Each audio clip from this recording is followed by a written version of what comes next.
Tonight, we drift along the Chao Phraya River, where the air is thick with the scent of lotus and smoke from cooking fires, and where the water glows like melted bronze under the setting sun.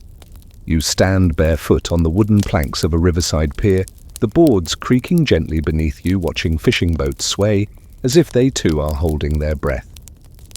It is the late 1880s, and Siam, this proud ancient kingdom, still seems untouched by the voracious appetite of European empires. Or so it hopes. There's laughter from the floating market nearby, children splashing in the shallows, the hum of life carrying on as it always has, and yet you feel something shift, like the uneasy silence before a storm. Before we begin, if this little corner of calm has brought you any comfort, feel free to like the video and subscribe only if it feels genuine to you. No pressure. I'd also love to hear from you. Just drop a comment with where you're listening from and what time it is. It's always special to know we're all quietly gathered here from different corners of the world like a family, scattered but still connected. Alright, now go ahead and dim the lights. Maybe turn on a fan or a soft hum in the background. Nestle in, get cozy, and let's ease into tonight's story together. You trudge further along the pier, letting the night swallow the last traces of daylight. Behind you rises Bangkok's skyline temple spires and the shimmering Grand Palace, and you can almost hear the rustle of silk as King Chulalongkorn Rama V moves through the halls of his palace. He is young, educated, and sharper than the blades of the ceremonial swords that line his court. Unlike many rulers in the region, he has seen Europe with his own eyes, walked its cold streets, and studied the mechanics of its power. He knows exactly what those distant flags mean when they flutter closer, not friendship, but the hunger of nations with steel hulls and iron cannons. You sense his unease. Siam sits like a golden cushion between two growing beasts, British Burma to the west and French Indochina to the east. For now those beasts are content to circle, but their shadows are lengthening. France, fresh from consolidating its grip over Vietnam, begins eyeing the Mekong like a cat staring at an unwatched bowl of cream. Historians still argue whether the French ever truly believed Siam was next on their colonial menu, or if they just wanted to scare it into obedience, but to Siam the distinction hardly matters. Downriver traders gossip over cups of tea that French engineers are mapping the Mekong as if it belongs to them. A missionary in Laos sends letters warning of French officers poking around planting flags in the most inconvenient places. A quirky detail: French explorers often brought crates of wine on these scientific trips, ensuring their maps were drawn with both precision and a hint of tipsiness. Not the most sober way to redraw Asia, but somehow it worked. You wander the banks imagining the bustling life of Bangkok at that time, monks gliding in saffron robes, Western advisors sweating in their starched suits, and elephants plodding along streets where telegraph wires now hum overhead. Siam is modernizing rapidly, new schools, roads and railways, but modernization is not just about comfort, it's a shield. Each railway spike hammered into the ground whispers, "We are not weak, do not swallow us whole." And yet in the smoky corners of coffee houses you overhear debates. Some say Siam should resist tooth and nail, keep its soul untarnished. Others argue survival requires bending, not breaking, signing treaties, adopting European ways, sending princes to study abroad. The kingdom feels the tightrope beneath its feet, every step a calculation. Even the river seems to hesitate in its flow, as if weighing the future.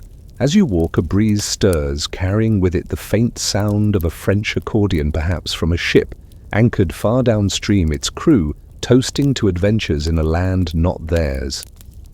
That sound lingers, half sweet, half sinister. The night deepens, the stars scatter like spilled rice across the sky, and you realize Siam's calm is deceptive.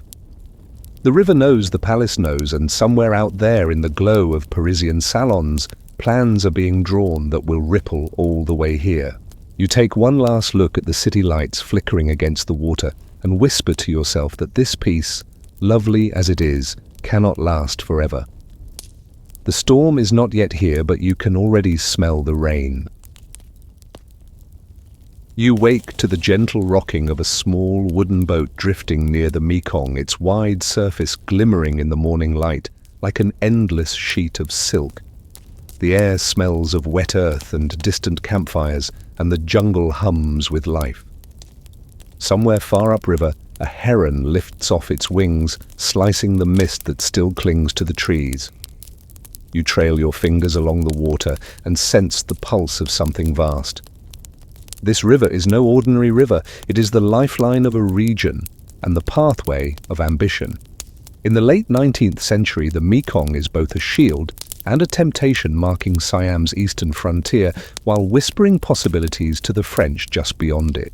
You paddle further, and soon you catch sight of the French. Well, not the soldiers yet, but the explorers, those oddly dressed men in pith helmets and tight boots, who look as though they've stepped straight out of an illustration. They travel in steamboats packed with crates labelled in French maps, surveying equipment, wine, and because explorers are still human, a stash of cheese to keep their spirits high. They smile politely at the locals, take meticulous notes, and quietly plant flags on riverbanks where nobody asked for them. To you it seems harmless at first, like children playing make-believe with sticks. But make no mistake, each flag is a needle pricking Siam's pride. French colonial power has just swept across Vietnam like a tidal wave, and now its gaze fixes on Laos, a land caught in the tug of war between local lords loyal to Siam and those tempted by French promises.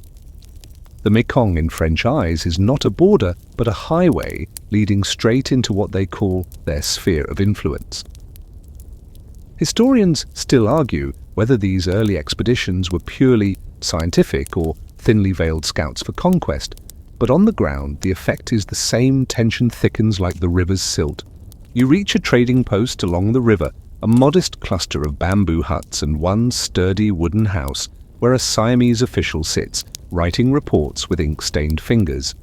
He looks up weary and tells you in a low voice that French agents are pressuring local chiefs to declare independence from Siam and accept French protection.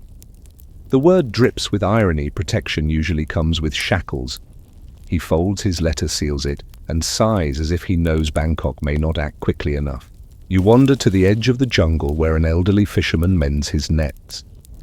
He chuckles when you ask if he's afraid of the French. Afraid, he says, tossing a fish back into the river. They're far away. Then he pauses, his eyes narrowing. But rivers carry more than fish. They carry trouble too. Wise words, though you suspect he might also be hinting that French rum has started trickling into his village, and trouble often travels in bottles. The French, bold and curious, begin sending armed patrols deeper into disputed territories, clashing with Siamese garrisons that insist they are trespassing. Skirmishes break out, brief but bitter, like sparks before a fire. One quirky tidbit: French officers sometimes brought along artists to sketch the romantic landscapes they were conquering, as if pretty drawings could excuse aggression. Somewhere in Paris, these paintings hang on walls admired for their beauty, while the reality they depict remains tense and raw. Night falls as you continue drifting the jungle, now a wall of blackness, punctuated by fireflies. You hear distant drums, maybe from a Lao village, warning of approaching strangers. You imagine the French boats gliding silently through the same darkness, their lanterns swaying, their rifles ready. On one deck, an officer sips wine and hums a tune, oblivious to the storm his presence is stirring. You glance at the stars, searching for reassurance, but they only blink back coldly. Siam's eastern border is no longer a line on a map. It's a stage where ambition and fear dance side by side. The Mekong flows on indifferent, carrying whispers of what is to come, and you, sitting quietly in your boat, feel the current pull you forward into the shadows of something inevitable. You drift back toward Bangkok, and as dawn spreads gold across the palace roofs, you find yourself slipping into the halls where decisions are made with whispers and ink rather than swords. The year edges closer to the 1890s, and the French pressure mounts like water pressing against a fragile dam. You walk softly over polished wooden floors, hearing the murmur of courtiers debating, the rustle of maps being unfurled, and the delicate clink of porcelain cups as tea cools in anxious hands. The treaties, oh the treaties, stack up like paper walls, thin yet heavy with consequence. King Chulalongkorn Rama Phi sits at the center of this storm. You watch him quietly, the young king with sharp eyes that betray neither fear nor sleep. He has already signed the 1855 Bowring Treaty with the British decades earlier, opening Siam's ports to trade and foreign merchants. That treaty, while it saved Siam from British guns, also clipped its sovereignty, stripping away control over tariffs and allowing foreigners legal privileges. The French now waive similar agreements like bait offering peace while carving away rights. Every negotiation feels like playing chess with an opponent who can tip over the board if they lose. You wander past a table strewn with drafts of new treaties, each line a trap, each clause a surrender dressed in silk. The French demand more access to the Mekong, more influence over Laos, and greater leverage over trade.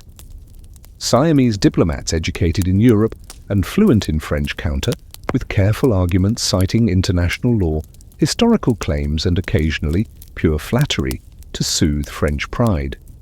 Historians still argue whether these negotiations ever had a chance or whether France had already decided the map would be redrawn regardless of the words on paper. Step outside the palace and you find the city buzzing with rumors. Merchants complain about French tariffs, villagers whisper about spies in the countryside, and monks discuss whether all this Western intrusion is karmic retribution or just human greed. A quirky tidbit emerges from this chaos. French officers, while negotiating in Bangkok, developed a taste for local desserts, particularly mango sticky rice, which they described in letters home with almost romantic passion. Imagine plotting to seize someone's land while simultaneously swooning over their desserts, colonial contradictions at their finest. You stroll to the French consulate, a handsome building flying the tricolour. Inside, officials write smug reports to Paris describing Siam as civilized but fragile, praising its beauty while underestimating its resilience. Outside, a few Siamese citizens glare at the flag, their resentment hidden behind polite bows. It is an odd dance, each side smiling, each side scheming. The treaties signed in these years slowly tighten around Siam like a net. Extraterritorial rights expand, meaning foreigners accused of crimes in Siam are judged not by Siamese courts but by their own. French companies secure privileges to build roads and railways, which seems harmless until you realize each road also paves the way for influence.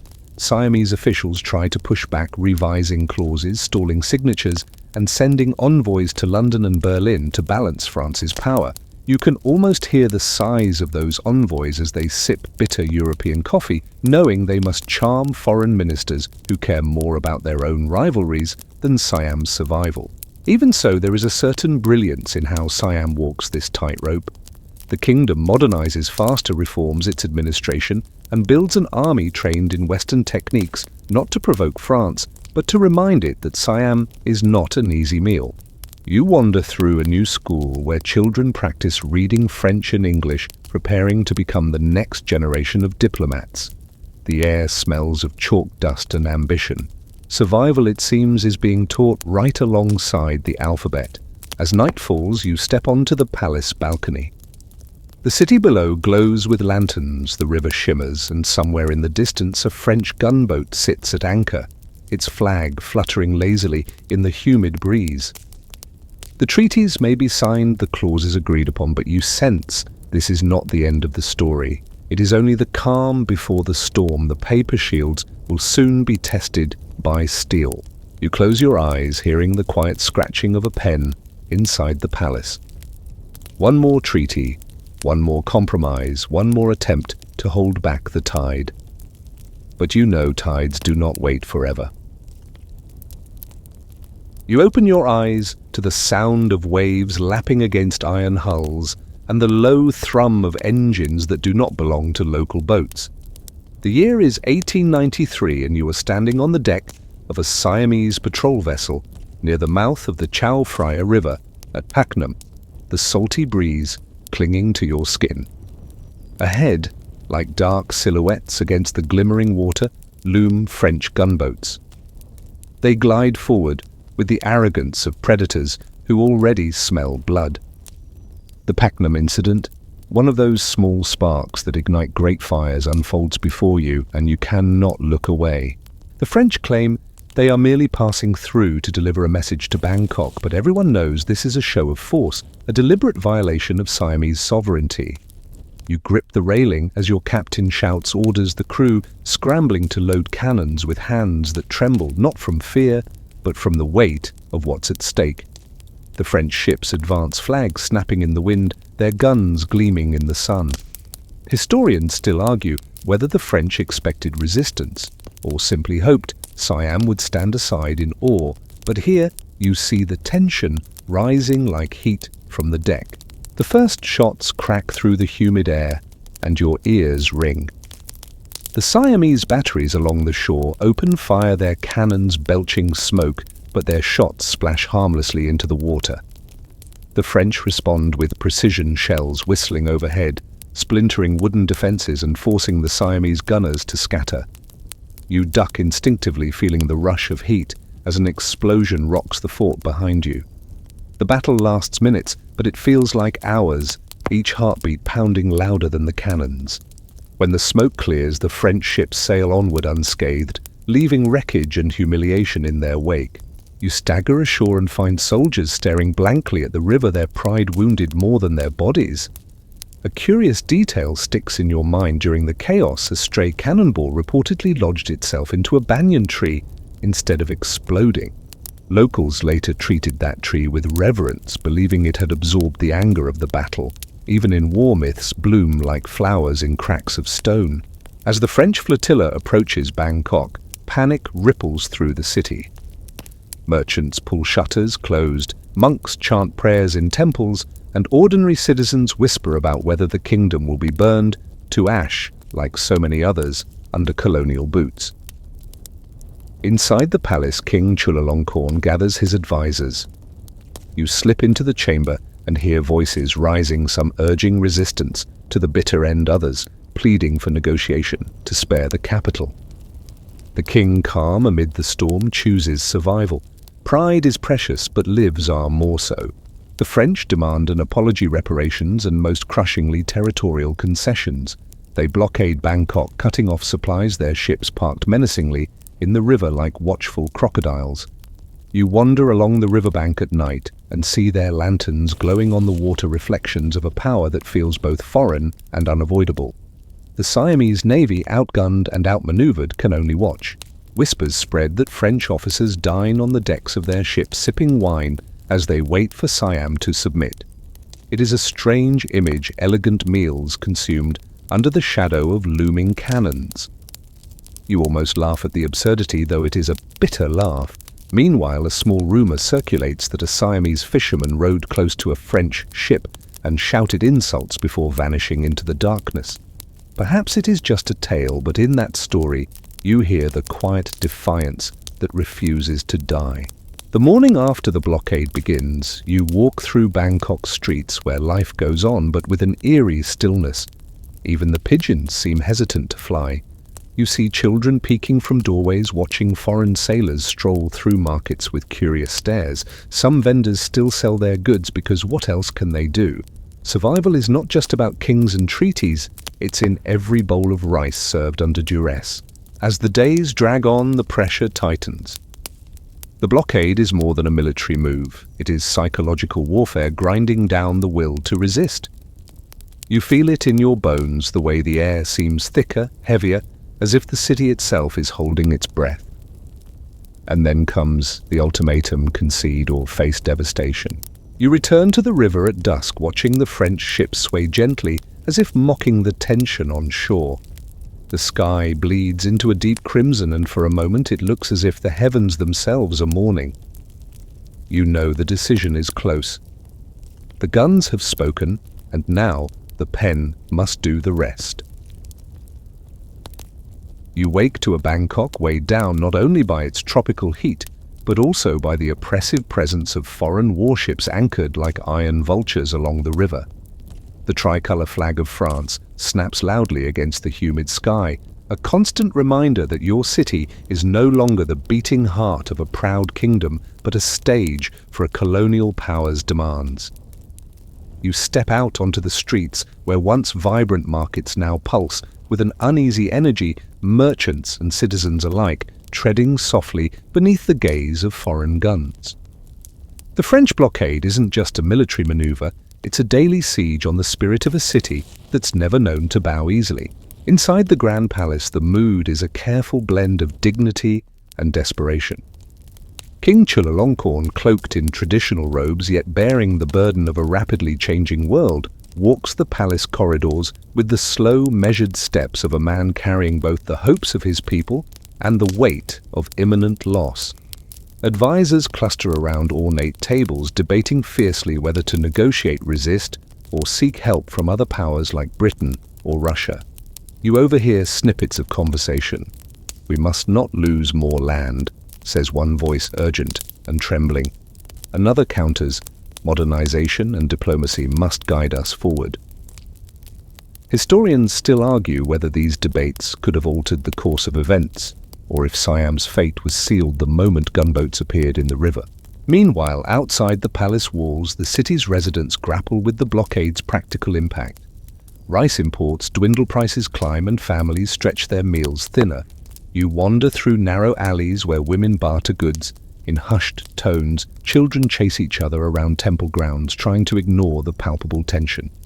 A quirky detail surfaces as you visit a local tea house. French soldiers have begun trading small trinkets, shiny buttons, brass coins, and oddly enough playing cards with Bangkok youths, a small cultural exchange born from occupation's strange intimacy. You chuckle quietly, imagining these children practicing card tricks while their elders worry over maps and treaties. The French demand grows clearer, an official apology for the skirmish at Paknam, payment of reparations and territorial concessions, especially the rich lands of Laos. The French commissioner, a man with a carefully trimmed moustache and a penchant for formal dinners, negotiates with a polite but iron fist. You watch as Siam's representatives, though dignified, appear increasingly cornered, their smiles thin veils over clenched jaws. At night you stroll by the river where the reflection of the French flag flickers like a ghost in the water. Local fishermen row silently past the anchored warships, their boats too small to challenge the blockade, but carrying stories of resilience and quiet defiance. One elder tells you about the ancient crocodile dung sunscreen once used by Siamese warriors, a bizarre yet true fact that seems fitting. Now protection can come from the most unexpected places, even if it smells terrible. The tension peaks when French warships raise their cannons in silent salute, an unmistakable message that further resistance could mean bombardment. Bangkok's leaders face an agonizing choice: surrender territory and live to fight another day or risk destruction. The city holds its breath, caught in the eye of a storm where pride, power, and survival collide. You sense that the next act will change Siam forever. The blockade is not just about controlling a river or land, it's about rewriting the map, rewriting history itself. And as you watch the moon rise over the water, casting silver light on the palace rooftops, you wonder what kind of kingdom will emerge from this crucible. You are seated in a dimly lit chamber where the air feels thick with the scent of ink, cigar smoke, and heavy incense burning somewhere beyond the carved wooden screens. It is late 1893, and the Treaty of 1893, the one some call the Treaty of Humiliation, lies open before Siam's representatives. You watch as the quill hesitates above the parchment, poised to seal a fate that will ripple through generations. The treaty demands the cession of Laos east of the Mekong to French Indochina, and the weight of those words presses down harder than any cannonball. King Chulalongkorn's advisors discuss the implications quietly but urgently. The kingdom has already lost so much. This treaty carves away not just territory, but the very essence of sovereignty. Siam must allow French troops to occupy strategic points along the Mekong and surrender customs control in the ceded provinces. As the pen scratches paper, you imagine the ink as slow poison seeping into the heart of the nation. Yet despite the anguish, the king's choice is clear: better this than war, better survival than ruin. Historians still argue whether this was pragmatic wisdom or reluctant defeat, but in this room it is simply the path forward. Outside the palace, news spreads like wildfire. Villagers in Laos wake to find themselves no longer subjects of Siam, but under a foreign flag, a tricolour that feels both alien and threatening. Families are divided, loyalties tested, and identities confused overnight. You walk through one such village, hearing voices tangled with sorrow and disbelief. A grandmother tells stories of the old days when kings ruled with wisdom and the land was whole. A child asks why the flags have changed colours, and the answer feels impossible to give. Back in the capital, Siamese officials hustle to implement the treaty's terms, but the process is messy and fraught with resentment. Customs posts close, French soldiers march through towns, and whispers of rebellion simmer beneath polite smiles. Meanwhile, in Paris, politicians celebrate the expansion of their empire with champagne and fanfare, oblivious or indifferent to the human cost. A quirky side note: French colonial administrators occasionally adopted local customs to win favour. One famously insisted on wearing a traditional Lao scarf during official ceremonies, earning both admiration and ridicule. You return to the river, watching as French flags flutter along its banks, marking what was once Siam's domain. The Mekong no longer just flows, it divides, redraws, and claims. Yet Siam endures its spirit, battered but unbroken. The king's reforms continue. Modern schools open their doors and roads stretch farther into the interior. The kingdom learns to live with less land but more determination. You pause by the banyan tree, rumoured to have caught a cannonball years ago, now thick with moss and shadowed by history. Its roots twist like the stories that bind the people, stories of loss, resilience, and the quiet hope that one day the scars on the land might heal. As night falls, you feel the murmur of the river, the steady heartbeat of a kingdom refusing to vanish, even as its borders shrink and change. The treaty may have redrawn maps, but it cannot redraw courage. You step quietly into the borderlands where the once fluid territories of Siam now meet the imposing edges of French Indochina, and the land itself seems uncertain, as if it too hesitates to choose a side. Villages nestle between tangled forests and rivers, and the people living here wake each day to a world fractured by invisible lines that cut through their fields and families. You watch as farmers tend rice paddies that one day belong to Siam and the next to France, leaving questions lingering like morning mist. The territory, once united, now flickers in and out of control, like a candle in a draught, its flickering shadows casting long doubts on belonging. You wander through a small village straddling the new border, where children play games unaware of the politics that separate their homes. Elderly villagers speak in hushed tones about lost lands and ancestors who once pledged loyalty to the Siamese throne, but now face unfamiliar colonial officers issuing orders in a strange tongue. Families find themselves divided, with kin across the river suddenly subjects of different flags, forced to navigate loyalties with fragile hearts. Historians still argue how deeply these shifting borders affected local identities, whether the people clung tightly to their Siamese roots or adapted quickly to new rulers, or perhaps both at once. A quirky detail catches your ear. Some villagers have begun using discarded French coins as makeshift charms, believing the cold metal protects them from misfortune. It's a small superstition, but a testament to how deeply these foreign intrusions weave into daily life, mixing fear with curiosity.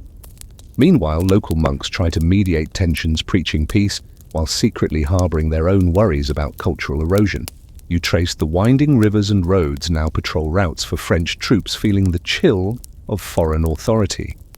Checkpoints rise where there were none before, and travelers must present papers, something once unthinkable in these open lands. You overhear a French officer complaining about the difficulty of controlling such a sprawling, porous region, while a Siamese trader grumbles about lost markets and disrupted lives. The land feels smaller, but its stories grow larger, tangled in layers of grief and resilience. As dusk falls, you find yourself beneath a great tree, its roots entwined with the land's fractured past.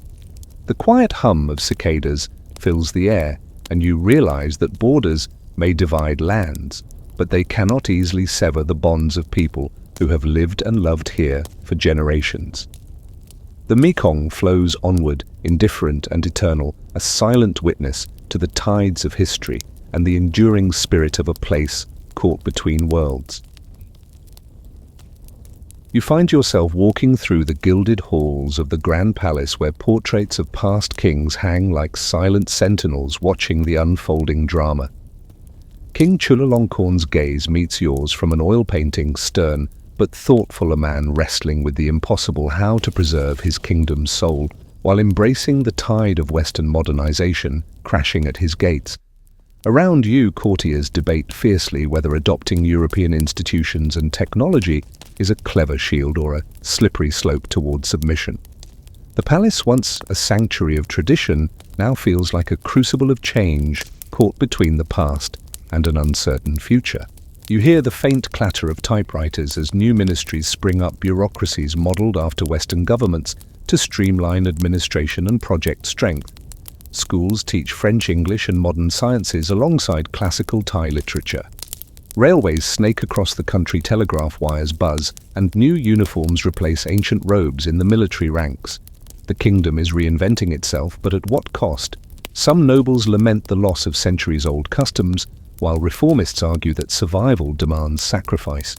Historians still argue whether these reforms truly empowered Siam or merely masked its gradual subordination to imperial powers. In a quieter moment, you stroll through the palace gardens, where exotic orchids bloom alongside statues of mythical creatures, a surreal blend of old and new. A quirky tidbit: King Chulalongkorn was known to ride an elephant into town, wearing a Western-style suit, an image that amused some foreigners and scandalized traditionalists alike. It was both a statement of progress and a reminder that the king was in many ways straddling two worlds. You overhear whispers about a secret society of young nobles pushing for even more radical reforms inspired by constitutional movements abroad.